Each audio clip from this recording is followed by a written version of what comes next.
总统马英九根本在过许多位所在严重嘅台东县大马里乡，出台安慰水灾失踪者嘅屋企人，和应承为全力嘅协情。另外，佢们许多起从警务嘅一天天来谈简报，对灾民提出要解决身份问题嘅请求。总统马英九咪讲，政府已经准备好些保障灾民工作权嘅方案。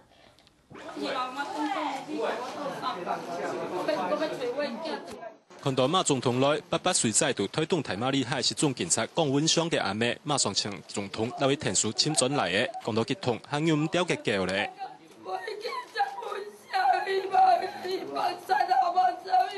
慰问过是总警察老民众嘅家属之后，总统马英九来到安置灾民嘅二天地探简报，向灾民保证总警务嘅安全性、老舒适性。不过灾民认为大嘅问题已经讨论嘅差唔多咧，最重要嘅还系铁路嘅问题。未来日子我们那个生计问题，你们是帮忙解决？是我们民国62年的时候，它是3年就解决，你是不是在现在这个时代，是不是在1年给我们解决，或者半年解决这样子？针对灾民嘅线上，中央政府人马上表示，农委会会请适当嘅管道。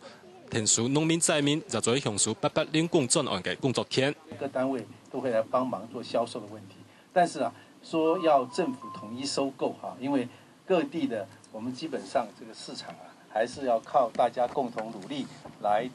帮忙销售每一天1个小时100块，一天是800块，而且你做完1天马上就拿现款